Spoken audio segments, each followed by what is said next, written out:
Hello बच्चों। अब तुम लोग पढ़ा रहे थे क्लास 12 में इनऑर्गेनिक केमिस्ट्री, और इनऑर्गेनिक केमिस्ट्री में हम स्टार्ट किए थे कोऑर्डिनेशन कंपाउंड। कोऑर्डिनेशन कंपाउंड में आज हम बात करेंगे क्रिस्टल फील्ड थ्योरी, जो बहुत इंपॉर्टेंट टॉपिक है बाबू। कोऑर्डिनेशन कंपाउंड का कम से कम 1 आवर का वीडियो रहेगा, और डिटेल बता देंगे splitting diagram of octahedral, splitting diagram tetrahedral, detail बताएंगे। फिर इधर उधर देखने का तुम लोग जरूरत भी नहीं होगा, ठीक है। और क्रिस्टल फील्ड थ्योरी से एग्जाम में क्वेश्चन आता है ना। तो हेडिंग दो बाबू, क्रिस्टल फील्ड थ्योरी। हेडिंग दो बबुआ, crystal field field theory. Crystal field theory short बाबू इसको बोलते हैं CFT। शॉर्ट में इसको बोलता हूँ CFT थ्योरी, CFT थ्योरी। अच्छा, क्रिस्टल फील्ड थ्योरी को आना क्यों पड़ा? तो बाबू क्रिस्टल फील्ड थ्योरी का आने का कारण था क्योंकि violence bond theory of coordination compound जो बताए थे, तो वायलेंस बॉन्ड थ्योरी ये नहीं बता पाया कि कोई भी कोऑर्डिनेशन कंपाउंड को जब हम हीट करते हैं तो कलर क्यों शो करता है। मान लो बाबू ये कोऑर्डिनेशन एक कंपाउंड है, ये वाला एक कोऑर्डिनेशन कंपाउंड मान लीजिए। कोऑर्डिनेशन कंपाउंड एक पॉइंट को मान लिए बाबू क्या है, एक कोऑर्डिनेशन कंपाउंड। कोऑर्डिनेशन कंपाउंड, ठीक है बाबू, ध्यान देना रहा बाबू। और इस मॉलिक्यूल्स को मान ले इस तरह लिखें, मान ले इस तरह से FeCN होल 6। और बाबू चार्ज कितना बताओ, -3। इसी को एक पॉइंट मान लिए इस कोऑर्डिनेशन कंपाउंड को। अब बाबू बाहर से भी इसको हीट किए, इसको हीट किए, तो देखिए बाबू इस कोऑर्डिनेशन कंपाउंड में आपका हीट करने से कलर एमिट कर रहा है। मतलब अब यहाँ से क्या हो रहा, कलर एमिट हो रहा है। कलर क्या हो रहा है, एमिट हो रहा है। तो वायलेंस बॉन्ड थ्योरी ये नहीं बता पाया कि कोई भी कोऑर्डिनेशन कंपाउंड को जब हीट कर रहे हैं तो कलर क्यों शो कर रहा है, ये चुपचाप हो गया। उसी को वेल डिफाइंड करने के लिए बाबू किसको आना पड़ा, क्रिस्टल फील्ड थ्योरी को। दूसरा इसका ड्रॉबैक से बाबू, वायलेंस बॉन्ड थ्योरी ये नहीं बता पाया कौन स्ट्रॉन्ग लिगेंड है, कौन वीक लिगेंड है। मतलब स्ट्रॉन्ग वीक लिगेंड का जो वेल फाइंड आउट किया, वेल अच्छा तरीके जो बताया, बताया कौन, क्रिस्टल फील्ड थ्योरी कि स्ट्रॉन्ग लिगेंड है या आपका वीक लिगेंड है। तीसरा बाबू, वायलेंस बॉन्ड थ्योरी बोलता है कि मेटल और लिगेंड में कोऑर्डिनेट बॉन्ड है, और क्रिस्टल फील्ड थ्योरी कहता है मेटल लिगेंड में आयनिक बॉन्ड है, प्योरली आयनिक बॉन्ड है। और वायलेंस बॉन्ड थ्योरी कोई भी कोऑर्डिनेशन कंपाउंड का शेप और ज्योमेट्री में इन्वॉल्व किया S ऑर्बिटल को, P ऑर्बिटल को और D ऑर्बिटल को। लेकिन क्रिस्टल फील्ड थ्योरी बाबू ओनली D ऑर्बिटल के बारे में बात करता, S और P के बारे में बात नहीं करता, ठीक है। तो सबसे पहले हम थोड़ा बात करेंगे limitations of valence bond theory, उसके बाद हम बात करेंगे क्रिस्टल फील्ड थ्योरी के बारे, ठीक है। कोई दिक्कत नहीं। चलो अब इसको मिटाते हैं ना। चलो अब बात करते हैं सबसे पहले बाबू लिमिटेशंस ऑफ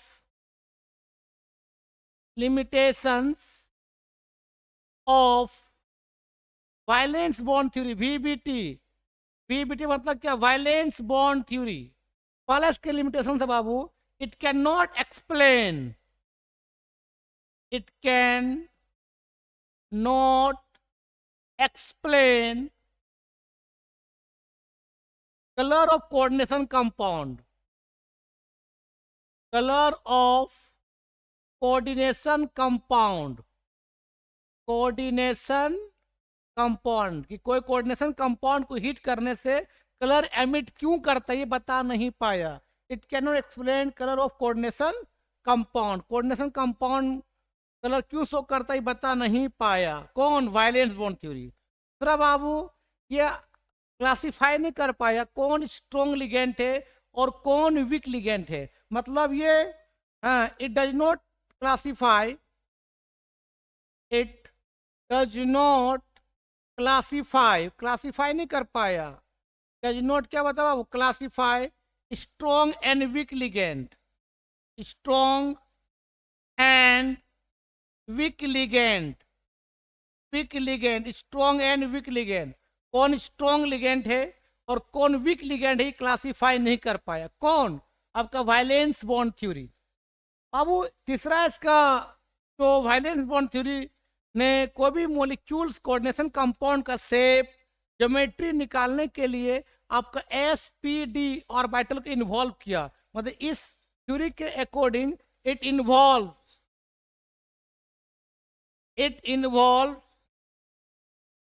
है ना आपका s p and d orbital मतलब कोई मॉलिक्यूल का शेप और ज्योमेट्री जो निकालने के लिए क्या किया, एस पी डी को क्या किया, इन्वॉल्व किया ऑर्बिटल को। ठीक है। चौथा बाबू इसने कहता है कि मेटल और लिगेंड के बीच आपका कोऑर्डिनेट बॉन्ड होता है। मतलब मेटल के पास क्या है, वैकेंट डी ऑर्बिटल है, और लिगेंड क्या करता है, अपना इलेक्ट्रॉन वैकेंट डी ऑर्बिटल को दे देता है, और मेटल लिगेंड के बीच कोऑर्डिनेट बॉन्ड बनता है ना बाबू। मतलब इसने कहा मेटल का मतलब कौन सा मेटल बाबू, डी ब्लॉक एलिमेंट है ना। मेटल और लिगेंड के बीच क्या बताओ, कोऑर्डिनेट बॉन्ड है।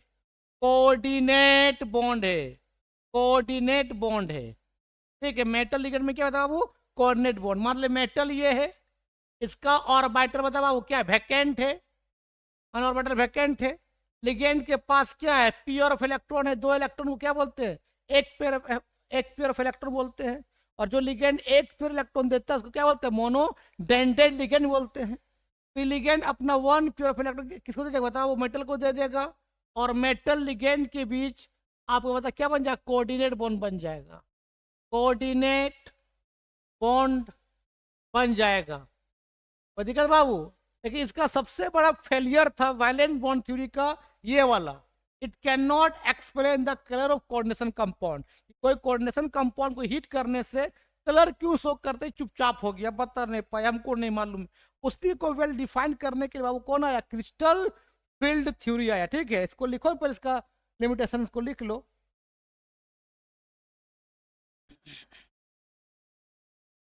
चलो बाबू अब बात करते हैं क्रिस्टल फील्ड थ्योरी। ध्यान देना बाबू, क्रिस्टल फील्ड थ्योरी,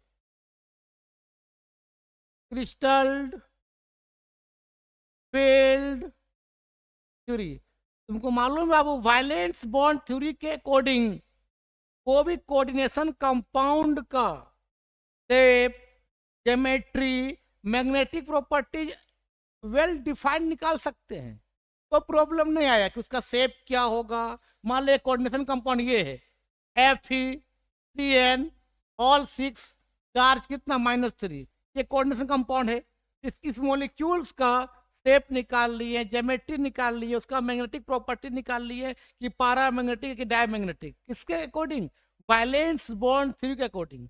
लेकिन इस कोऑर्डिनेशन कंपाउंड जब हीट कर किया गया और जो कलर एमिट करता है वो बता नहीं पाया, और उसी को बताने के लिए मैंने किसको आना पड़ा, वो क्रिस्टल फील्ड थ्योरी को आना पड़ा। ठीक है। चलो पास की बात है। तो अब हम बात करते क्रिस्टल फील्ड थ्योरी के बाबू। तो क्रिस्टल फील्ड थ्योरी को पढ़ाने से पहले हम बात करते डी ऑर्बिटल, डी सबसेल का ऑर्बिटल डायग्राम बात करते हैं। डी सबसेल में जो होता है ना 5 ऑर्बिटल, सबका डायग्राम बात करते हैं पहले। तुमको मालूम है डी में होते हैं 5 होते ऑर्बिटल, 1 2 3 4 5। मान लो तुम मालूम है डी का जो डी ऑर्बिटल जो होते हैं, डी ऑर्बिटल उसका जो स्ट्रक्चर जो होता है, उसका जो ऑर्बिटल डायग्राम होता है वो डबल डम्बल होता है, 2 डमरू इस तरह से डबल डम्बल होता है, ये याद रखना, डबल डम्बल। क्या था बाबू, डबल डम्बल, डबल बोलो नहीं यार, डम्बल होता है। ठीक है। अब इसको इस तरह लिखो बाबू, मान लो एक्स एक्सेस से वाई और जेड है, पहले एक्स वाई को मल्टीप्लाई करो। मान लो क्या, d orbital x and y axes, इसको मल्टीप्लाई करो वाई जेड को, तो क्या हो जाएगा, d orbital y y z axes. थोड़ा रुको यार, d orbital y z axes, d orbital y z axes, और फिर बाबू इसको मल्टीप्लाई करो एक्स और जेड को, ये वाला, तो पता क्या हो जाएगा, d orbital x z axes. तो डी का 5 ऑर्बिटल होते हैं। पहला है बाबू ये आपका ये डी एक्स वाई, दूसरा है बाबू डी वाई जेड, तीसरा है बाबू डी एक्स जेड, और चौथा का नाम बाबू बताएंगे अभी हम, d orbital x square minus Y square, और ये पांचवा है बाबू डी जेड स्क्वायर है। सबका डायग्राम बताते हैं। पहला क्या, D x Y Z, D x Z, फिर D x square minus Y square और डी जेड स्क्वायर। डी का जो 5 ऑर्बिटल होते हैं सबका नाम है, इसका नाम डी एक्स वाई, इसका नाम डी वाई जेड, इसका नाम डी एक्स जेड, इसका नाम d x square minus Y square, इसका डी जेड स्क्वायर। इसको लिखो ना पहले। चलो बाबू, अब तुमको मालूम है, मान ले डी एक्स वाई की बात करते हैं, तो मान ले बाबू ये क्या है, एक्स एक्सेस है, और मान ले बाबू ये वाई एक्सेस है।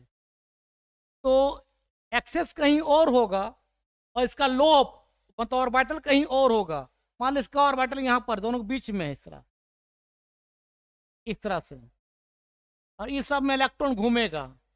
इस समय बाबू इलेक्ट्रॉन क्या करे बता बाबू, घूमेगा। ऑर्बिटल में इलेक्ट्रॉन घूमता है कि नहीं रे? इसका नाम बाबू क्या, डी एक्स वाई। एक्सेस कहीं और होगा, लोप कहीं और होगा। मान ले बाबू अब बात करते डी वाई जेड का। मान ले ये आपका जेड है और ये वाई है, तो जहां एक्सेस होगा वहां लोप नहीं होगा, उसके बीच में होगा। मान लो यहाँ एक लोप होगा, मान लो यहाँ इसका एक लोप होगा बाबू, इसका नाम बता क्या बता, डी वाई जेड, ठीक है। और इलेक्ट्रॉन बाबू इस सब में इलेक्ट्रॉन घूमते, ऑर्बिटल में इलेक्ट्रॉन घूमेगा, है ना? ठीक है बाबू। दूसरा है, बस देखो बाबू, मान लेते हैं ये एक्स है, ये जेड है, एक्सेस कहीं और होगा, लोप कहीं और होगा। मान लोप दोनों के बीच में होगा, यहाँ पर इस तरह से, यहाँ इसका लोप है, ठीक है। इसी में इलेक्ट्रॉन क्या बताओ घूमेगा इस सब में, ऑर्बिटल में। इसका नाम है क्या बताओ, डी एक्स जेड। ये तीनों जो ऑर्बिटल है ये एक्सेस कहीं और है, लोप कहीं और है। तो इसका नाम बाबू क्रिस्टल फील्ड ने थ्योरी ने दिया, आपका तीनों को नाम दिया T2G। क्या नाम दिया बाबू, T2G। मतलब अलग से बाबू डी एक्स वाई को, है ना, d x y y z होगा यार, ये वाला डी वाई जेड होगा ना यार, है ना, डी वाई जेड, है ना, d x Y z and d x z. इसको अलग से बाबू नाम दिया क्रिस्टल फील्ड थ्योरी ने T2G सेट। T2G सेट मतलब लोब कहीं और है, एक्सेस कहीं और है। मतलब अब इसको बोलते हैं in between the axes, in between the axes. Axes कहीं और है, लोब कहीं और है, ठीक है। इसको लिखो न पहले। चलो बाबू, अब बात करते हैं इसका चौथा ऑर्बिटल। मान ले ये आपका एक्स है और यहाँ आपका बाबू वाई एक्सेस है। जहाँ एक्सेस होगा वहीं उसका लोप होगा, एकदम इस तरह से। जहाँ एक्सेस होगा बाबू वहीं उसका लोप होगा रे बबुआ। जहाँ एक्सेस होगा तो वहीं उसका लोप होगा। और इस सब में इलेक्ट्रॉन क्या करे, चारों तरफ क्या घूमेगा। ऑर्बिटल इलेक्ट्रॉन क्या करता है, घूमता है, ओरिएंटेट करता है ना। इसका नाम बाबू डी एक्स स्क्वायर माइनस क्या बाबू वाई स्क्वायर। मतलब लोप जहाँ है वहीं उसका एक्सेस है। और बाबू पांचवा जो है, मान ले ये आपका जेड एक्सेस है, तो एक डंबल बाबू जेड एक्सेस पर घूमता ओरिएंटेड होता है, और एक ऑर्बिटल जो है इसी के जहाँ पॉइंट है वहीं घूमता है। तो लगता है कि ये गोल गोल, गोल गोल नहीं है, ये आपका डंबल है। जहाँ दोनों ये कट रहा है यहाँ पर एक ऑर्बिटल घूमता है इस तरह से। तो डी में डबल डंबल होता है ना, तो एक डंबल जेड में और एक डंबल यहाँ घूम रहा है, लग रहा गोल गोल है, गोल गोल नहीं, वो डंबल है। इसका नाम दिया वो क्या, डी जेड स्क्वायर। और दोनों क्या है, along the axes, between the axes. जहाँ एक्सेस है वहीं लोप है। और इस समय वो इलेक्ट्रॉन क्या करेगा बताओ, घूमते रहेगा। तो इसका नाम दिया बाबू, अलग से नाम दिया बाबू ईजी सेट। जो एक्सेस में रहेगा ईजी, जो इन बिटवीन द एक्सेस रहेगा उसको क्या बोलेंगे, T2G। इसका नाम दिया बाबू अलोंग द एक्सेस है ये, along the axes, along the axes. जहाँ एक्सेस है वहीं उसका लोप है, या इसी को हम लोग बोलते हैं बाबू between the axes, between the axes बोलते हैं।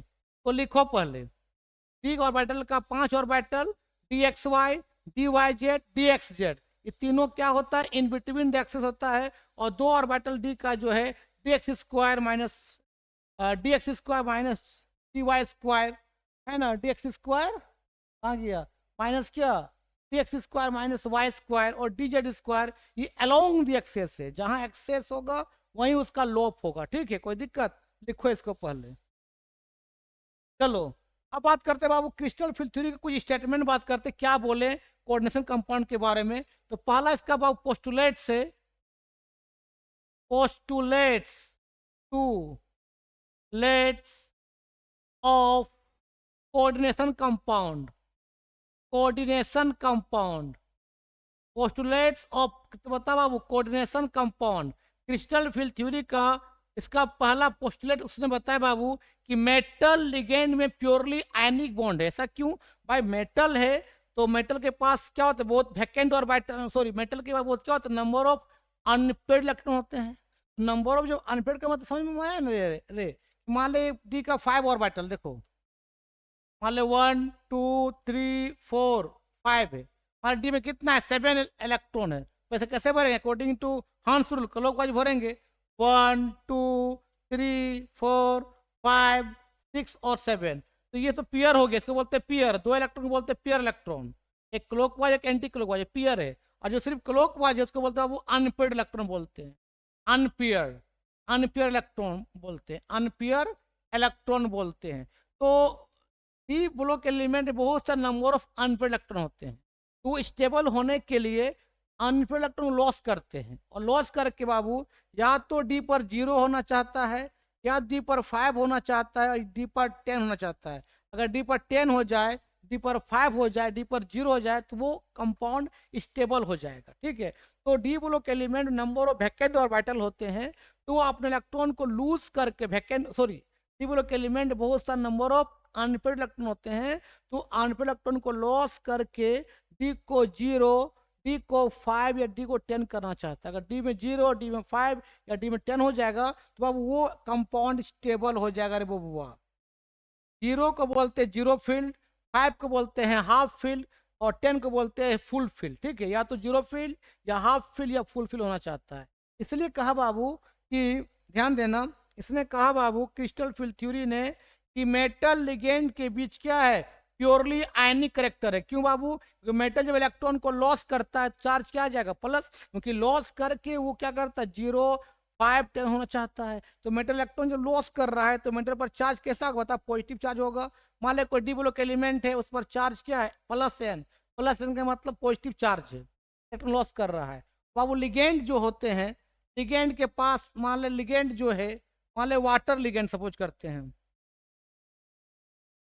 वाटर लिगेंड है, तो जब वाटर लिगेंड H2O आ गया तो H2O में तुमको मालूम है कि इसको कैसे लिखेंगे, O यहाँ पर H, यहाँ पर H। देखो तो OH में किसका ज्यादा होता है इलेक्ट्रोनेगेटिविटी, O का होता है। तो जब O का इलेक्ट्रोनेगेटिव H से ज्यादा होता है बाबू, तो O क्या करेगा, H के इलेक्ट्रॉन अपनी तरफ खींचेगा, यहाँ पर क्या हो जाएगा डेल नेगेटिव हो जाएगा, और H पर क्या है डेल पॉजिटिव हो जाएगा। यहाँ भी चार्ज है, प्लस और माइनस है। तो मान लो बाबू वाटर अगर इलेक्ट्रॉन देगा इसको, इस मेटल को, यहाँ O है, यहाँ पर H है, यहाँ पर H है, तो O पर पता क्या है डेल नेगेटिव, H पर क्या बताओ डेल पॉजिटिव, क्योंकि ऑक्सीजन का इलेक्ट्रोनेगेटिव हाइड्रोजन से ज्यादा होता है, तो बार बार O क्या करे H का इलेक्ट्रॉन खींचेगा, तो यहाँ पर माइनस होगा, यहाँ पर प्लस होगा। अब जब लिगेंड आएगा, इवन वाटर लिगेंड है, लिगेंड क्यों है, क्योंकि वाटर के पास क्या है अनपेड इलेक्ट्रॉन है। ठीक है, तो मान लो ऑक्सीजन, तो मालूम है ऑक्सीजन कितना होता है 8, हम लोग 2 6 लिखते हैं, 6 है वाइलेंस इलेक्ट्रॉन, तो 6 में 2 हाइड्रोजन बॉन्डेड है, फिर भी ऑक्सीजन के पास क्या बता 4 इलेक्ट्रॉन, 4 मतलब क्या 2 लोन पेयर है। तो ऑक्सीजन के पास यहाँ 2 लोन पेयर है, तो अपना पेयर ऑफ इलेक्ट्रॉन क्या करेगा, इस वैकेंट डी ऑर्बिटल को देगा, तो सामने सामने आएगा, ये प्लस और ये क्या माइनस, तो प्लस माइनस में क्या होता है इलेक्ट्रोस्टैटिक फोर्स, मतलब क्या बन जाएगा आयनिक बॉन्ड बन जाएगा। प्लस माइनस में जब प्लस और माइनस आएगा और इलेक्ट्रोस्टैटिक फोर्स लगे तो उसको क्या बोलते हैं आयनिक बॉन्ड बोलते हैं ना। दैट मीन्स बाबू यहाँ पर इसने बताया कि मेटल और लिगेंड के बीच जो है, मेटल पे पता क्या है डेल पॉजिटिव चार्ज है, लिगेंड मतलब क्या है, डेल नेगेटिव चार्ज। डेल का मतलब small charge, small positive small negative, और आपस में जो इंट्रैक्शन हुआ बाबू, ये क्या कौन सा फोर्स से हुआ था, इलेक्ट्रोस्टैटिक फोर्स से हुआ है। इलेक्ट्रो बोलो ना यार, स्टैटिक फोर्स दोनों के बीच में। और जहाँ इलेक्ट्रोस्टैटिक फोर्स होगा बाबू, कैसा बॉन्ड होगा बाबू, तो वो होगा आयनिक बॉन्ड। क्या होगा बाबू, आयनिक बॉन्ड। दैट मीन्स इसने कहा क्रिस्टल फील्ड थ्योरी ने कि मेटल लिगेंड के बीच प्योरली आयनिक करेक्टर है। क्या बताया बाबू, इसने बताया मेटल और लिगेंड के बीच जो बॉन्ड बना बाबू, तो उसमें कोवलेंट करेक्टर नहीं है, सॉरी मेटल लिगेंड के बीच कोऑर्डिनेट करेक्टर नहीं है। मेटल लिगेंड के बीच क्या बताओ, प्योरली क्या है, प्योरली आयोनिक करेक्टर है, आयोनिक करेक्टर है, आयोनिक करेक्टर है। क्यों कि मेटल जब इलेक्ट्रॉन को लॉस करता है तो पॉजिटिव चार्ज है, लिगेंड के पास क्या है, नेगेटिव चार्ज है, प्लस माइनस आएगा तो वहां पर क्या होगा, आयोनिक करेक्टर है। दैट मीन्स मेटल लिगेंड में इलेक्ट्रोस्टैटिक फोर्स ऑफ अट्रैक्शन से, जहां इलेक्ट्रोस्टैटिक फोर्स ऑफ अट्रैक्शन होगा मतलब वहां आयनिक बॉन्ड होगा। कोई दिक्कत, लिखो पहला, पहला इसका स्टेटमेंट, पहला पोस्टुलेट कि मेटल लिगेंड के बीच आपका क्या है, प्योरली आयनिक करेक्टर है। लिखो, देखो बाबू मान ले, और एग्जांपल लेते हैं, मान ले बाबू यहां पर है Fe+3, मान लेते हैं ये डी ब्लॉक एलिमेंट चार्ज +3 है। अब मान लो बाबू लिगेंड आ गया Cl-, तो Cl माइन लिगेंड, Cl पर क्या नेगेटिव चार्ज है, और ये Cl सामने सामने आएगा, दोनों मेटल और ये लिगेंड है। लिगेंड क्या तुमको मालूम है, जो प्योर इलेक्ट्रॉन डोनेट करता है किसको, central metal atom of D block element को। तो ये इलेक्ट्रॉन दोनों जब पास पास आएगा बाबू, तो ये प्लस माइनस जब पास पास आएगा तो +3, और ये Cl- जब पास पास आएगा, दोनों के बीच में बाबू क्या है, आपका कौन सा फोर्स आ जाएगा, इलेक्ट्रोस्टैटिक फोर्स आ जाएगा। जब इलेक्ट्रोस्टैटिक फोर्स आ जाएगा दैट मीन्स आपका मेटल लिगेंड के बीच क्या है, आयोनिक करेक्टर है, पहला। दूसरा बाबू इसने क्या किया कि लिगेंड को बांट दिया कि स्ट्रॉन्ग लिगेंड है, वीक लिगेंड है, उसी को बोलता है वो spectrochemical series, spectrochemical series, spectrochemical series. अब इसने क्या किया, बांट दिया कि ये स्ट्रॉन्ग है और ये वीक लिगेंड है, उसी बोलते हैं स्पेक्ट्रोकेमिकल सीरीज। सबसे स्ट्रॉन्ग लिगेंड कौन होता है बाबू, कार्बन मोनोऑक्साइड होता है। फिर कौन होता है बाबू, NO2- होता है, आपका Cn-, ये सब स्ट्रॉन्ग लिगेंड है बाबू। En का मतलब क्या, इथेन 1,2 डायमीन है ना बाबू। फिर आपका अमोनिया, अमोनिया आपका बॉर्डर लाइन लिगेंड है, स्ट्रॉन्ग भी और वीक भी है। तो अमोनिया जो है बाबू, अगर ये कोबाल्ट के साथ, कैडमियम के साथ, आयरन के साथ या कॉपर से जुड़ा रहेगा तो अमोनिया स्ट्रॉन्ग जैसा बिहेव करेगा, अमोनिया स्ट्रॉन्ग लिगेंड जैसा बिहेव करेगा। बाकी कुछ दूसरे एटम से अगर जुड़ा रहे अमोनिया तो वीक जैसा बिहेव करेगा। दैट मीन बाबू अमोनिया जो है आपका बॉर्डर लाइन लिगेंड है बबुआ, ये बॉर्डर लाइन लिगेंड है, बॉर्डर लाइन लिगेंड है, स्ट्रॉन्ग भी है और वीक भी है। अगर अमोनिया कोबाल्ट के साथ, कैडमियम के साथ, आयरन के साथ, कॉपर के साथ लगा रहे तो स्ट्रॉन्ग सा बिहेव करेगा, बाकी एटम से लगा रहेगा तो वीक जैसा बिहेव करेगा। उसके बाद होता है बाबू आपका H2O, है ना, वाटर, सॉरी H2O यार, H2O है ना, आपका OH- है ना, ऑक्सलेटो OX-, ऑक्सलेटो -2 होता है ऑक्सलेटो पर, ये सब आपका वीक लिगेंड है। और बाबू इस तरह से आपका F-, है ना, आपका Cl-, ये सब आपका इधर बाबू वीक लिगेंड है, ये आपका वीक लिगेंड है ना, कोई दिक्कत। और उधर जो बाबू इधर जो है ये स्ट्रॉन्ग लिगेंड है, स्ट्रॉन्ग लिगेंड, स्ट्रॉन्ग लिगेंड। तो इसने बाबू क्या किया, मेटल लिगेंड को क्या कर दिया, बांट दिया कि स्ट्रॉन्ग लिगेंड है और क्या है, वीक लिगेंड है। तो लिखो का तीसरा बाबू पोस्टुलेट से क्रिस्टल फील्ड थ्योरी का, उसने बोला बाबू मेटल कोऑर्डिनेशन कंपाउंड को हीट करने से कलर क्यों शो करता है। तो जब हम बताएंगे स्प्लिटिंग डायग्राम ऑक्टाहेड्रल कॉम्प्लेक्स और टेट्राहेड्रल, तब समझ में आएगा कि कलर क्यों शो करता है। सुनो पहले बाबू, इसने बोला कि कलर शो करने का कारण क्या होता है कि आपका तुम मालूम है डी ऑर्बिटल में बाबू, डी ऑर्बिटल में क्या होते हैं, 5 होते हैं ऑर्बिटल। एक एक का नाम क्या दिया, T2G, और एक का नाम दिया क्या बाबू, EG नाम दिया। EG में कौन कौन होता है बताओ, T(x² - y², और क्या बाबू, DZ²। और T2G में होता है रे बाबू क्या क्या हो बताओ, DXY है ना, DXY, DYZ और DXZ।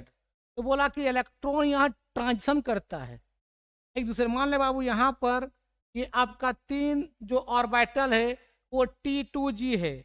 मान लो इसका बाबू 2 ऑर्बिटल यहाँ पर EG है। मान लो बाबू यहाँ एक इलेक्ट्रॉन यहाँ पर है, ठीक है। अभी अब बाहर से जब इसको हीट करते हैं बाबू, इसको हीट देते हैं, हीट देने से क्या करते हैं बाबू, इलेक्ट्रॉन क्या करता है, इस हीट को एब्जॉर्ब करता है। एब्जॉर्ब करने के बाद कहाँ चला है, ऊपर, फिर ऊपर से नीचे आता है। तो ऊपर से नीचे आने के कारण बाबू इलेक्ट्रॉन कलर को एमिट करता है। इसको बोलते हैं हम लोग बाबू 3D ट्रांजिशन, 3D ट्रांजिशन बोलते हैं। 3D ट्रांजिशन मतलब बाबू जब इलेक्ट्रॉन, अगर कलर शो करने के लिए याद रखना, वो कलर शो करने होने के लिए टी पर चाहिए क्या, आपका number of unpaired electron, number of क्या, अनपेयर्ड इलेक्ट्रॉन चाहिए। नंबर ऑफ क्या रे बाबू, अनपेयर्ड इलेक्ट्रॉन चाहिए। तो क्या करेगा, हीट करेंगे तो होता क्या बाबू, उसका इलेक्ट्रॉन नीचे से जाता है ऊपर, फिर ऊपर से नीचे आता है। इसके कारण क्या करता है, इलेक्ट्रॉन कलर को एमिट करता है। ये बता दिया। कोई कोऑर्डिनेशन कंपाउंड जब हीट करते हैं बाबू तो उसका इलेक्ट्रॉन ग्राउंड स्टेट कहाँ जाता है, एक्साइटेड स्टेट में। T2G कहाँ जाएगा, EG, फिर EG कहाँ आएगा, T2G, फिर T2G कहाँ जाएगा, EG। तो इलेक्ट्रॉन ऊपर नीचे होने के कारण इलेक्ट्रॉन के कलर को शो करता है। तो वही वैलेंस बॉन्ड थ्योरी बता नहीं पाया, ठीक है। इसी बोलता है वो DD ट्रांजिशन बोलते हैं। और नंबर ऑफ अनपेयर्ड इलेक्ट्रॉन रहेगा तो कलर शो करेगा, माने ये अनपेयर्ड रहेगा बाबू तो कलर शो करेगा, कलर शो करेगा बाबू। लेकिन बाबू अगर रहे डी पर 0 और डी पर 10 रहे तो कलर कभी शो नहीं करेगा, कलर कभी शो नहीं करेगा। तुम कितना भी हिट क्यों ना दे दो, उस कोऑर्डिनेशन कंपाउंड में कलर शो नहीं करेगा। कलर तभी शो करेगा जब डी पर क्या रहे, नंबर ऑफ अनपेयर्ड इलेक्ट्रॉन रहे, 0 और 10 छोड़ के। तो हीट करेंगे तो उसका इलेक्ट्रॉन T2G कहाँ जाएगा, EG, फिर EG कहाँ आएगा, T2G। तो ऊपर नीचे होने के कारण उस इलेक्ट्रॉन क्या करता है, कलर को एमिट करता है, जिसके कारण कोई कोऑर्डिनेशन कंपाउंड कलर शो करता है। ये वेल डिफाइंड वो कर दिया कि बाबू डी कोऑर्डिनेशन कंपाउंड में कलर इसलिए शो करता है, जब उसको हीट करते हैं तो उसका इलेक्ट्रॉन T2G कहाँ जाता है, EG, फिर EG कहाँ आता है, T2G, जिसके कारण इलेक्ट्रॉन कलर को एमिट करता है, जिसके कारण कोऑर्डिनेशन कंपाउंड कलर शो कर पाता है, जो वायलेंस बॉन्ड थ्योरी बता नहीं पाया था, ठीक। इसको लिख लो। मतलब T2G से कहाँ जाता है बाबू, EG जाता है इलेक्ट्रॉन, और फिर EG से कहाँ जाता है बताओ, T2G आता है। इसके कारण इलेक्ट्रॉन क्या करता है बताओ, यहाँ से कलर क्या करता है, एमिट करता है। इसके कारण कोऑर्डिनेशन कंपाउंड क्या करता है, कलर शो करता है, ठीक है। इसको लिखो। तो हीट दिए यहाँ से, हीट दिए रे बाबू, तब इलेक्ट्रॉन कहाँ गया, ऊपर, नीचे से ऊपर गया, फिर ऊपर से नीचे आएगा। तो ये इलेक्ट्रॉन क्या करेगा, एनर्जी एमिट करेगा। एमिट का मतलब कलर को एमिट करेगा, इसके कारण कोऑर्डिनेशन कंपाउंड पर कलर शो करता है। मतलब DD ट्रांजिशन के कारण बाबू, DD ट्रांजिशन के कारण, DD ट्रांज DD transition, DD transition के कारण बाबू है ना, coordination compound, coordination compound, compound है ना, इट शोज क्या बाबू, कलर, कलर शो करता है। डी ट्रांजिशन करने, डी मतलब T2G से EG और EG से T2G बोलते हैं, DD ट्रांजिशन बोलते हैं, ठीक है। इसको लिख लो। तीसरा बाबू, इसका चौथा पोस्टुलेट से बाबू, क्रिस्टल फिल्ड थ्योरी का ध्यान देना बाबू, ये only for it involves, it involves only for D orbital. ये ओनली बाबू डी ऑर्बिटल के बारे में बात करता है, ओनली फॉर डी ऑर्बिटल के बारे में बात करता है, एस पी डी के बारे में बात नहीं करता, एस पी के बारे में बात नहीं करता है, ओनली फॉर डी के बारे में बात करता है। कौन? Crystal field theory. ध्यान देना बाबू, एक चीज और बताते हैं कि कोई भी सेंट्रल मेटल, मान ले आपका बाबू कोई सेंट्रल मेटल एटम से, मान ले एफ ही है, ध्यान देना, सी एन का होल 6 और बाबू चार्ज -3 है। कोई भी मेटल एफ ही आपका मेटल, कौन मेटल? डी ब्लॉक एलिमेंट है ये आपका बताओ बाबू क्या है? डी ब्लॉक एलिमेंट है। और साइनाइड क्या बाबू? स्ट्रॉन्ग लिगेंड है। क्या बाबू? स्ट्रॉन्ग लिगेंड है। तो मेटल से अगर बाबू, अगर मेटल से बेटा अगर स्ट्रॉन्ग लिगेंड जुड़ा रहे, मेटल से बाबू ध्यान देना रहे, स्ट्रॉन्ग लिगेंड जुड़ा रहे, तो उसको बोलते हैं हम लोग लो स्पिन कॉम्प्लेक्स, लो स्पिन कॉम्प्लेक्स बोलते हैं, याद रखना, ठीक है, कॉम्प्लेक्सेस बोलते हैं। ये मेटल के साथ अगर स्ट्रॉन्ग लिगेंड जुड़ा रहे बाबू, तो उसको बोलते हैं लो स्पिन कॉम्प्लेक्स। देखो तो स्ट्रॉन्ग लिगेंड है, मेटल से अटैच है, इसको क्या बोलेंगे? स्ट्रॉन्ग लिगेंड है, मेटल से जुड़ा हुआ, क्या बोलेंगे इसको? लो स्पिन कॉम्प्लेक्स बोलेंगे। मान लो इसी तरह बाबू एफ ही है, ध्यान देना रे बाबू, है ना, NH3 है ना, ऑल 6, और बाबू यहाँ चार्ज क्या है? +3 है। तो मेटल अमोनिया क्या है आपका? अमोनिया ले लेते हैं, एक मिनट, वाटर ले लेते हैं।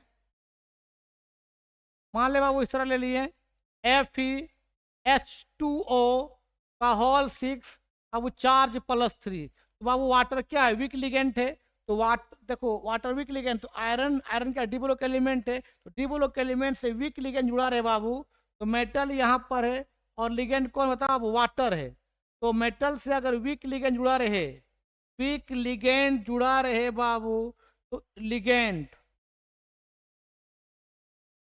लिगेंड का स्पेलिंग थोड़ा सा लिख देते हैं बढ़िया से, वीक लिगेंड जुड़ा रहे,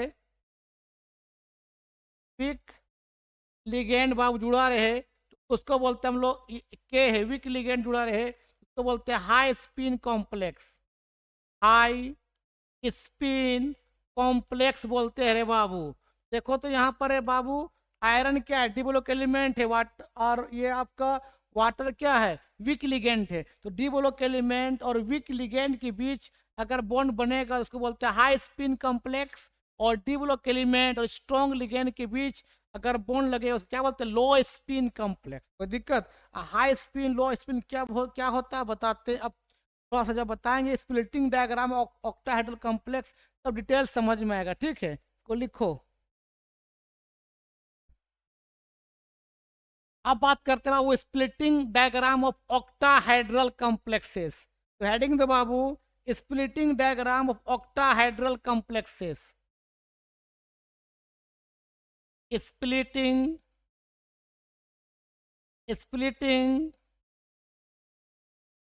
diagram of octahedral complexes. Splitting diagram of क्या बाबू? Octahedral complex. ऑक्टाहेड्रल का बोलते बाबू, तुमको मालूम है, मेटल के साथ अगर 6 लिगेंड लगा रहे हैं, और वो 6 जो लिगेंड रहेगा वो कैसा रहेगा बता बाबू? मोनोडेंटेड लिगेंड रहे, मोनोडेंटेड लिगेंड रहे। मोनोडेंटेड लिगेंड का मतलब क्या हो तुमको मालूम है? जो 1 पेयर ऑफ इलेक्ट्रॉन देता है, एक पेयर जब देगा उसको बोलते हैं मोनोडेंटेड लिगेंड। तो मेटल के साथ 6 अगर लिगेंड जुड़ा रहे तो उसको बोलते हैं ऑक्टाहेड्रल कॉम्प्लेक्स। ऑक्टा क्यों बोले मेरे भाई? तो इस कॉम्प्लेक्स में 8 को फेस होता है, इसको बोलते हैं ऑक्टाहेड्रल कॉम्प्लेक्स। अब इसका स्प्लिटिंग डायग्राम बताते हैं, पहले इसको लिखो, इसको मिटाते हैं और इसका डायग्राम बनाते हैं। मान ले बाबू ये डी ब्लॉक एलिमेंट है, यहाँ पर ये डी ब्लॉक एलिमेंट बाबू, उसमें एक्स एक्सेस भी है, वाई एक्सेस और जेड एक्सेस है। मान ले बाबू ये इस तरह ये एक्सेस है, ये आपको एक्सेस है। मान लो बाबू ये एक्स एक्सेस है, बाबू जेड एक्सेस है, और बाबू ये मान लो ये वाई एक्सेस है, ये वाई एक्सेस है, ये मेटल है, डी ब्लॉक एलिमेंट है यहाँ पर, ये डी ब्लॉक का कोई हमें एलिमेंट है। तो वो डी ब्लॉक एलिमेंट यहाँ होगा, उसके पास 5 ऑर्बिटल होगा। 5 कौन कौन होगा? एक होगा डी एक्स वाई, एक होगा डी वाई जेड, और एक क्या होगा? डी एक्स जेड होगा। ये तीनों जो होता है बाबू T2G बोलते हैं, जो इन बिटवीन द एक्सेस होता है।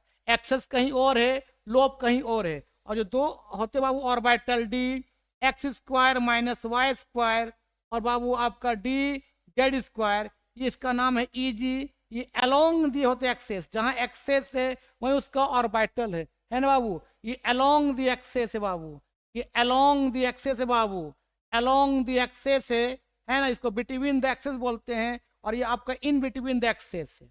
ठीक है, तो बेटा मान लेते हैं यहाँ पर कि आपका लिगेंड जो आता है बाबू, लिगेंड जो आता है, लिगेंड आता है अलोंग द एक्सेस। ध्यान देना बाबू, लिगेंड जो आएगा ऑक्टाहेड्रल कॉम्प्लेक्स में अलोंग द एक्सेस आएगा मेरे भाई, अलोंग द एक्सेस आता है, अलोंग द एक्सेस आता है, अलोंग द एक्सेस आता है बाबू लिगेंड। लिगेंड आता है अलोंग द एक्सेस।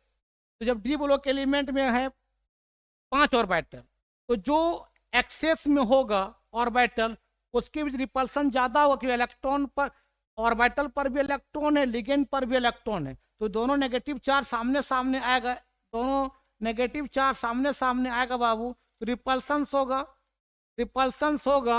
रिपल्सन होने से क्या एनर्जी बढ़ता है। तो अब जो लिगेंड आ रहा है अलोंग द एक्सेस और डी ऑर्बिटल का जो दो ऑर्बिट डी ब्लॉक जो एलिमेंट यहाँ पर है उसका दो ऑर्बिटल कौन कौन, D x square minus Y square D Z square, ये भी अलोंग द एक्सेस है। तो जब लिगेंड बाबू अलोंग द एक्सेस आ रहा है, एकदम लिगेंड आ रहा है अलोंग द एक्सेस आ रहा है, और लिगेंड के पास भी क्या है, अलोंग इलेक्ट्रॉन है, और अलोंग द एक्सेस जो ऑर्बिटल है बाबू इसके पास भी इलेक्ट्रॉन है, इसके पास भी क्या बता इलेक्ट्रॉन है। तो दोनों सामने सामने आएगा तो हैवी रिपल्सन होगा, बहुत ज्यादा रिपल्सन होगा, या रिपल्सन होगा बाबू।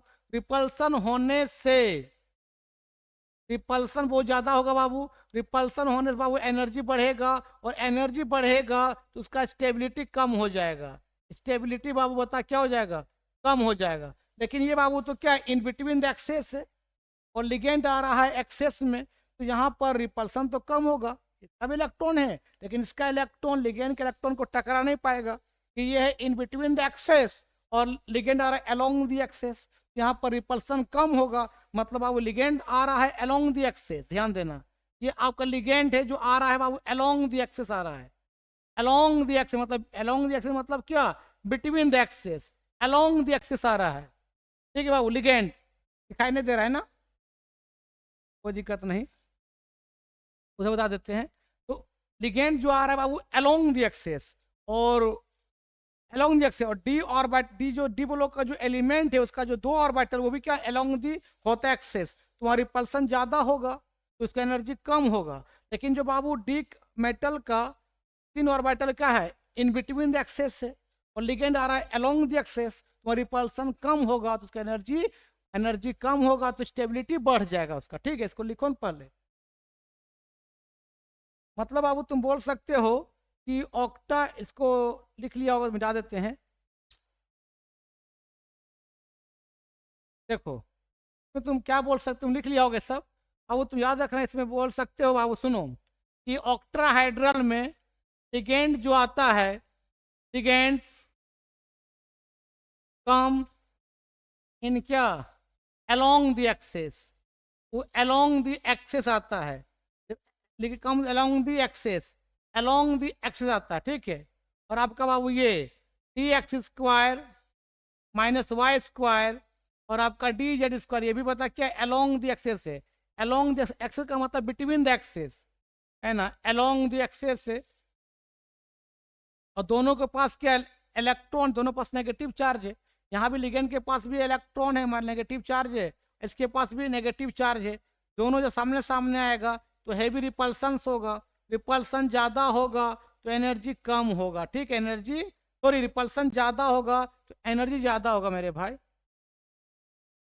एनर्जी ज्यादा होगा, स्टेबिलिटी कम होगा, एनर्जी ज्यादा होगा बाबू, उसका स्टेबिलिटी क्या होगा, कम होगा। ठीक है, लेकिन बाबू देखो यहाँ पर लिगेंड्स जो आ रहा है, लिगेंड्स कम्स इन क्या अलोंग द एक्सेस, ध्यान देना अलोंग द, बताना यार अलोंग द एक्सेस आ रहा है, और डी ब्लॉक जो एलिमेंट है उसका जो आपका T2G है, T2G का जो क्या है बता, इन बिटवीन द एक्सेस है, in between the axes, axes में नहीं है, इन बिटवीन द एक्सेस है, तो इसका इलेक्ट्रॉन जो आएगा, इसका इलेक्ट्रॉन के बीच में रिपल्सन नहीं हो पाएगा। जब अब रिपल्सन नहीं हो पाएगा रे मेरे भैया, जब रिपल्सन नहीं हो पाएगा और रिपल्सन नहीं होगा, जब रिपल्सन नहीं हो पाएगा बाबू, तो उसका एनर्जी क्या हो जाएगा, कम हो जाएगा, तो उसका स्टेबिलिटी बढ़ जाएगा। स्टेबिलिटी बता क्या हो जाएगा, बता बाबू, स्टेबिलिटी क्या हो जाएगा, बढ़ जाएगा।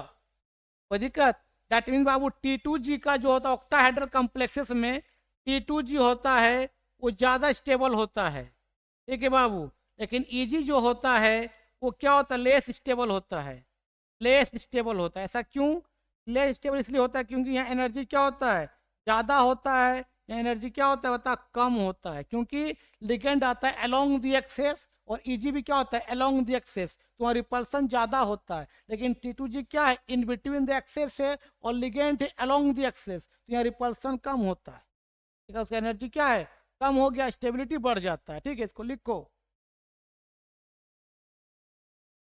आप सुनो, बात करते हैं बाबू, अब ऑक्टाहेड्रल कॉम्प्लेक्स ड्रॉ करते हैं, इसको स्प्लिटिंग डायग्राम। मान लो इसका 5 है, अभी ऑर्बिटल है 1 2 3 4 5, जो डीजेनरेसी है, डीजेनरेसी, डीजेनरेसी का मतलब that is having same energy of all D orbital, सभी डी ऑर्बिटल्स का वो एनर्जी क्या है, सेम है, जिसको बोलते हैं डीजेनरेसी। अभी लिगेंड आया नहीं है, मान लीजिए ऑर्बिटल आपका 3 जो ऑर्बिटल है बाबू, इसका जिसको नाम क्या बताओ वो T2G है, T2G, और 2 इसका जो ऑर्बिटल बाबू क्या है, Eg है। कोई दिक्कत? अब ऑक्टाहेड्रल में लिगेंड आता है अलोंग द एक्सेस, Eg में रिपल्सन हो जाएगा, लेकिन T2G रिपल्सन नहीं होगा, मतलब किसी का एनर्जी बढ़ जाए, किसी का एनर्जी घट जाएगा। तो अब लिगेंड जो जैसे जैसे सामने आएगा बाबू, थोड़ा सा एनर्जी इन लोगों का बढ़ जाएगा, तो बोलते हैं हम लोग क्या, एवरेज एनर्जी बोलते हैं। तो ये 1 2 3 4 5, मान ले तीनों आपका T2G है, उसका एनर्जी तो बढ़ेगा नहीं, लेकिन 2 ही ऑर्बिटल Eg उसका एनर्जी बढ़ जाए, क्यों, लिगेंड आ रहा है अलोंग द एक्सेस, Eg में रिपल्सन ज्यादा होगा, इसको बोलते हैं बाबू average energy. Average energy, average energy का मतलब किसी का एनर्जी घट गया, किसी का बढ़ गया, तो Eg का एनर्जी बता क्या हो गया, बढ़ गया, और T2G का एनर्जी क्या हो गया, घट गया। लेकिन और लिगेंड और पास आ जाएगा, तो Eg और लिगेंड की रिपल्सन बहुत ज्यादा होगा, तो एनर्जी बहुत ज्यादा बढ़ जाएगा। तो अब यहाँ से क्या होता है, लिगेंड और पास पास जब बाबू आ जाता है, तो अब यहाँ से Eg का एनर्जी ज्यादा हो जाता है, बहुत ज्यादा, और T2G का बहुत कम होता है, तो यहाँ से क्या होता है बाबू, टूट जाता है, अलग अलग भागों में टूट जाता है, इस तरह से अब वो टूट जाता है 2 भागों में, ये अलग अलग हो जाता है। 3 ऑर्बिटल चला जाता है नीचे, इसको बोलते हैं T2G बाबू, दिखाई दे रहा है, हाँ, और 2 इसका बाबू ऑर्बिटल चल जाता है ऊपर, इसको बोलते हैं बाबू Eg बोलते हैं, है ना। और बाबू जहां से ये इसका जो स्प्लिटिंग हुआ, इस स्प्लिटिंग को बोलते हैं बाबू डेल्टा ओ, मतलब ऑक्टाहेड्रल कॉम्प्लेक्सेस बोलते हैं, डेल्टा ओ। और जहां से बाबू ये दोनों भाग में टूटा था, अलग अलग हुआ था, उसको बोलते हैं बेरी सेंटर, मतलब बाबू ये है बेरी सेंटर, बेरी, ये बाबू बता क्या बाबू, बेरी सेंटर है। बेरी सेंटर का मतलब जहां से 2 भागों में बट गया, ऊपर नीचे हो गया। और यहाँ पर बाबू पर इलेक्ट्रॉन एनर्जी, मतलब जब ऊपर जाएगा बाबू तो पर इलेक्ट्रॉन जो एनर्जी बढ़ेगा बाबू, पर इलेक्ट्रॉन वो 0.6 एनर्जी बढ़ेगा पर इलेक्ट्रॉन, और नीचे आने पर बाबू पर इलेक्ट्रॉन जो एनर्जी घटेगा वो 0.4 घटेगा, नीचे आने पर इलेक्ट्रॉन एनर्जी 0.4 घटेगा, ऊपर जाने पर इलेक्ट्रॉन 0.6 एनर्जी क्या होगा, बढ़ जाएगा। ये होता है बाबू crystal field splitting diagram of क्या, ऑक्टाहेड्रल कॉम्प्लेक्सेस। क्यों बाबू Eg ऊपर क्यों गया, क्यों बाबू Eg जो है ये आपका बिटवीन द एक्सेस से, बिटवीन द एक्सेस बोलो या अलोंग द एक्सेस बोलो, तेरा मर्जी। और लिगेंड भी जो आ रहा है बाबू वो बिटवीन द एक्सेस आ रहा है, बिटवीन द एक्सेस आ रहा है, दोनों का इलेक्ट्रॉन सामने सामने आएगा तो एक दूसरे को रिपल्सन करेगा, रिपल्सन करने एनर्जी बढ़ जाएगा, इसलिए ऊपर चला गया, और T2G क्या है, इन बिटवीन द एक्सेस है, और लिगेंड आ रहा है बिटवीन द एक्सेस, तो वहाँ रिपल्सन नहीं होता है, तो बाबू नीचे चला जाता है। मतलब बाबू यहाँ पर T2G का भले एनर्जी कम है, लेकिन बाबू इसका स्टेबिलिटी ज़्यादा है। लेकिन EG का बाबू एनर्जी भले ज़्यादा है, लेकिन उसका बाबू स्टेबिलिटी क्या बता बाबू, कम है। ठीक है, इसको लिख लो, crystal field splitting diagram of octahedral complexes है, तो लिखो पहले।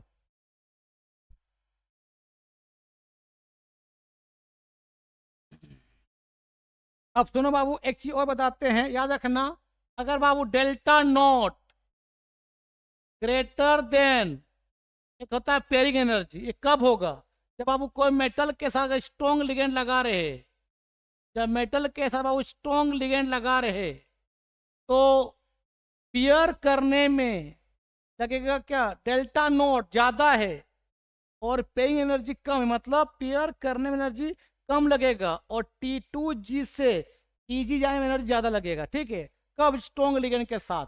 लेकिन बाबू डेल्टा नॉट लेस देन क्या, पेयरिंग एनर्जी, मतलब पेयर करने में एनर्जी क्या लगेगा, ज्यादा लगेगा, ऊपर जाने में एनर्जी कम लगेगा।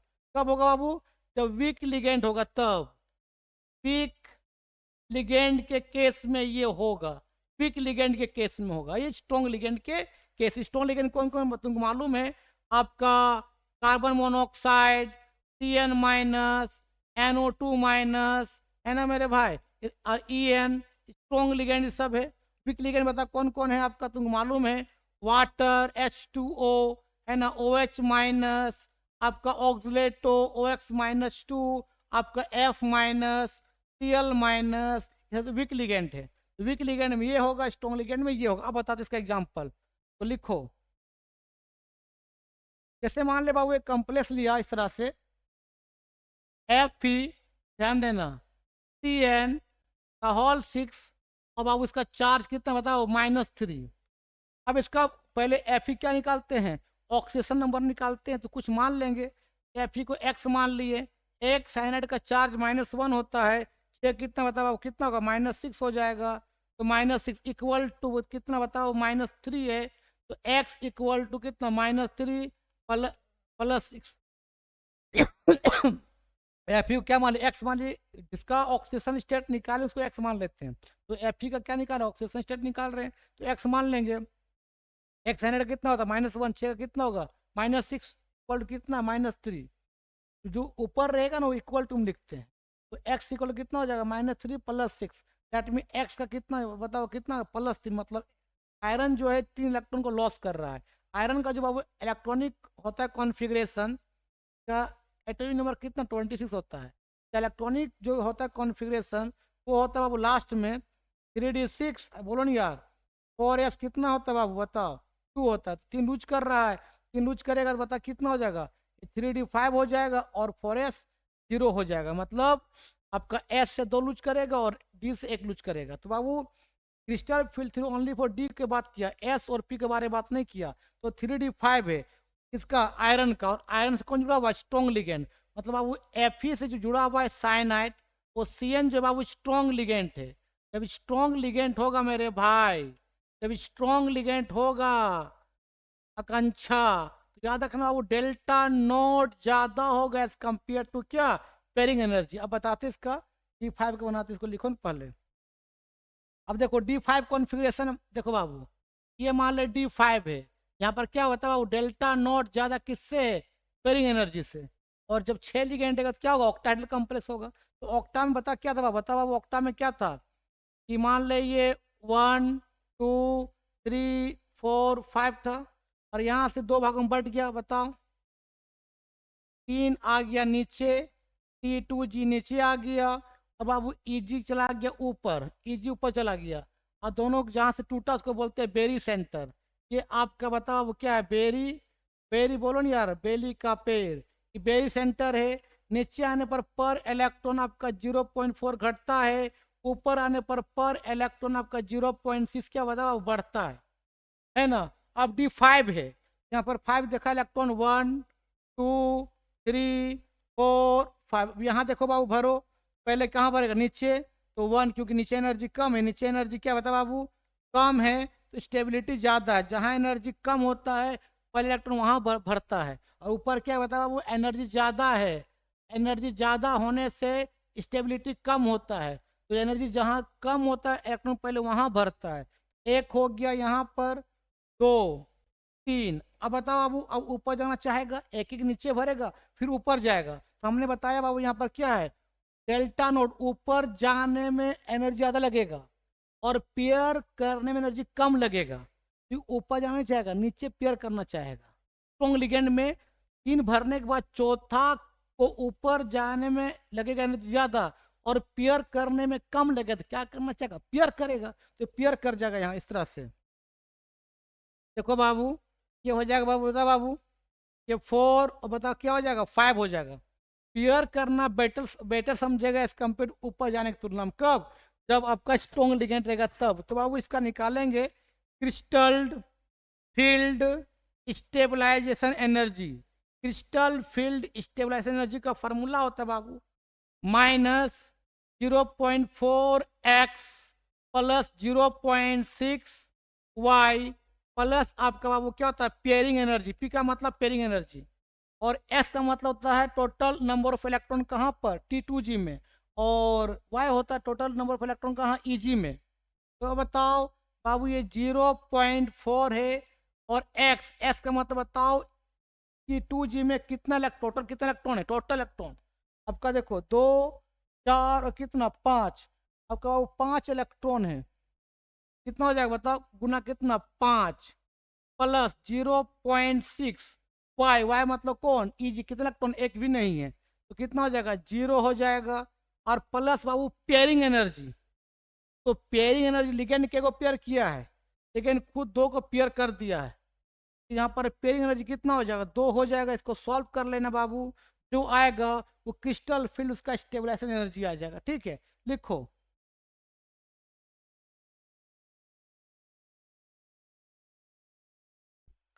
चलो एक और बताते हैं बाबू। अगर मान ले 3/6 है और ये भी स्ट्रॉन्ग लिगेंड जुड़ा हुआ है, ध्यान देना बाबू, स्ट्रॉन्ग लिगेंड से जुड़ा हुआ है, स्ट्रॉन्ग लिगेंड से बाबू बता जुड़ा हुआ है, और D/6 आया। और कौन से लिगेंड जुड़ा हुआ है, स्ट्रॉन्ग लिगेंड से। बताओ वहाँ क्या होता है वो डेल्टा नॉट ज़्यादा किससे होगा बाबू, पेयरिंग एनर्जी से होगा। देखो तो मान ले 1, 2, 3, 4, 5, अब यहाँ दोनों जगह बढ़ जाएगा रे बाबू। आपका नीचे बता कितना होगा, बता बाबू आपका T2g होगा, ऊपर बोलो बता कितना होगा, Eg होगा, है ना। मान लो 6 इलेक्ट्रॉन है तो 1, 2, 3, 4, 5 एक एक भर गए और एक पीरियड हो गया, कोई दिक्कत। अब यहाँ पर क्या स्ट्रॉन्ग लिगेंड है, पहले नीचे भरेगा एक एक, 1, 2, 3 भर गया। अब ऊपर जाने में एनर्जी ज़्यादा लगेगा और पेयर करने में कम, क्यों स्ट्रॉन्ग लिगेंड है तो पेयर करना चाहेगा। तो 4, 5 और क्या बाबू 6 पेयर करने के बाद ऊपर जाएगा, क्योंकि पेयरिंग में एनर्जी कम लगेगा और T2g से Eg जाने में एनर्जी ज़्यादा लगेगा। कब, जब स्ट्रॉन्ग लिगेंड होगा तब, है ना बाबू। तो इसी बोलते हैं हम लोग, इसी बोलते हैं हम लोग वीक स्पिन कॉम्प्लेक्स बोलते हैं, वीक स्पिन कॉम्प्लेक्स बोलते हैं, वीक स्पिन कॉम्प्लेक्स, है ना बाबू। तो अब बताओ मेरे भाई, क्रिस्टल फील्ड स्टेबलाइजेशन एनर्जी तुम निकालोगे, फार्मूला कितना बताए, -0.4x plus 0.4 plus 0.6 y plus क्या बताओ पेयरिंग एनर्जी P। अब तुम बताओ x का मतलब टोटल इलेक्ट्रॉन कहाँ, T2g, और y का टोटल इलेक्ट्रॉन कहाँ, Eg। तो बता T2g टोटल इलेक्ट्रॉन कितना है बता बाबू। तो आपका 0.4 x का टोटल इलेक्ट्रॉन ऑफ क्या, T2g, कितना इलेक्ट्रॉन बताओ, 2, 4, 6, तो 6 हो जाएगा प्लस 0.6 वाई, वाई को total electron energy, total electron कहाँ पर, Eg में, Eg में कितने इलेक्ट्रॉन, एको नहीं है रे, तो कितना हो जाएगा बता, 0 हो जाएगा प्लस पेयरिंग एनर्जी। तुम बोलेगा सर 3 पेयरिंग एनर्जी होगा, नहीं, कि एक खुद से पेयर किया है, यहाँ लिगेंड पेयर किया है ना, एक खुद से पेयर किया है और एक 2 क्या किया, लिगेंड पेयर किया है। क्योंकि 5 ऑर्बिटल के 5 हासिल करने के बाद छठा क्या करते हैं, पेयर करते हैं, तो छठा खुद पेयर हुआ है, लिगेंड पेयर नहीं करवाया है। अब यहाँ बाबू तो एक तो खुद पेयर हुआ है और 2 क्या लिगेंड पेयर करवाया है। बाबू जो लिगेंड पेयर करवाता है स्ट्रॉन्ग लिगेंड, उसको बोलते हैं पेयरिंग एनर्जी। इसका बाबू पेयरिंग एनर्जी कितना होगा, 2 होगा, 3 नहीं होगा, खुद एक से पहले से पेयर हो चुका है। इसको सॉल्व करना जो आएगा वो उसका क्रिस्टल फील्ड स्टेबलाइजेशन एनर्जी आ जाएगा। ठीक है बाबू, एक्स का मतलब है मेरे भाई number of electron, number of electron, number of electron in T2G है, और y का मतलब बाबू number of electron, number E minus का electron, number of electron in कहाँ बता बाबू, Eg है, लिख लो। चलो अब बताते हैं आपका क्या, जब वीक लिगेंड रहा तब, तो अब बताते बाबू delta nought less than pairing energy कब होगा बाबू, जब मेटल के साथ कौन हो, वीक लिगेंड जुड़ा हो, वीक लिगेंड जुड़ा हो, और उसी को बोलते हैं मेरे भाई हाई स्पिन कॉम्प्लेक्स, हाई बोलो नहीं यार, स्पिन कॉम्प्लेक्स बोलते हैं, हाई स्पिन कॉम्प्लेक्स बोलते हैं, हाई स्पिन कॉम्प्लेक्स बोलते हैं ना। अब सुनो बाबू, अब बात करते हैं, एक एग्जांपल लेते हैं, मान लेते हैं FeH2O6। अब बाबू चार्ज बता कितना, +3, ये वाटर क्या है, वीक लिगेंड है जो जुड़ा हुआ आयरन से, तो आयरन का निकालो, ऑक्सीजन स्टेट क्या मान एक्स मानेंगे, वाटर न्यूट्रल लिगेंड, चार्ज 0 होता है, कहानी खत्म हो गया, ऊपर कितना +3, तो क्या +3 हो जाएगा। तो वो आयरन का जो इलेक्ट्रॉनिक होता है, इसका एटॉमिक नंबर 26 होता है एटॉमिक नंबर, इसका इलेक्ट्रॉनिक कॉन्फिगरेशन जब करोगे तो बाबू ये आएगा बाबू 3d6 और 4s2, तो 3 लूज किया है तो 2s से 1d से, मतलब Fe+3 होगा, जितना लॉस करेगा उतना माथा पर प्लस आएगा, 3 लॉस कर रहा है माथा पर +3 होगा। तो अब बता कितना हो जाएगा, बता बाबू 3d5 और कितना हो जाएगा 4s0 है, तो d5 जो किससे जुड़ा हुआ है, वीक लिगेंड जुड़ा हुआ है। अब इसका डायग्राम बनाते हैं, इसको लिखो न पहले और वीडियो को समाप्त करते हैं यार, बहुत लंबा हो गया।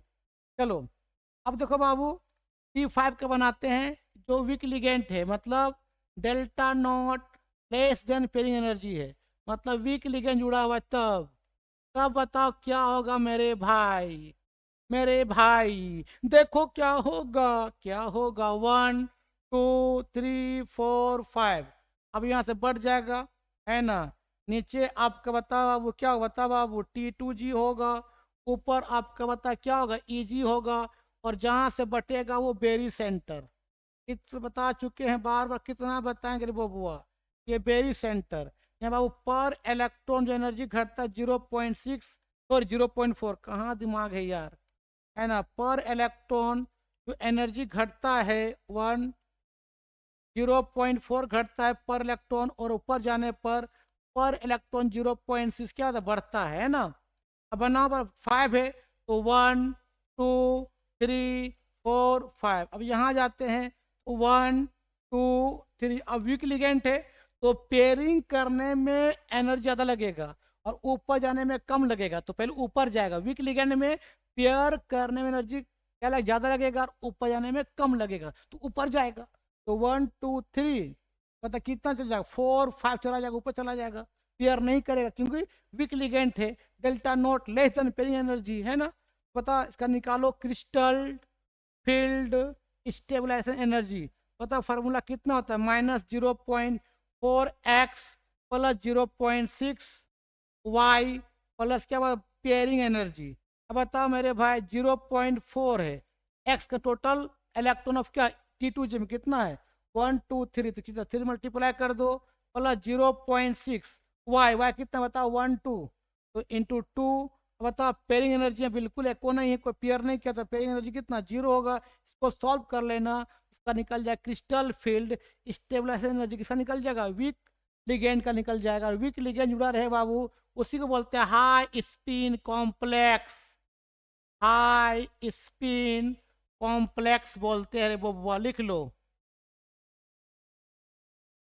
तो बाबू आज के वीडियो में यहीं समाप्त करते हैं, वीडियो लंबा हो चुका है, नेक्स्ट वीडियो में बात करेंगे स्प्लिटिंग डायग्राम टेट्राहेड्रल कॉम्प्लेक्सेस के लिए, तब तक के लिए बाय बाय, इसको लिखो।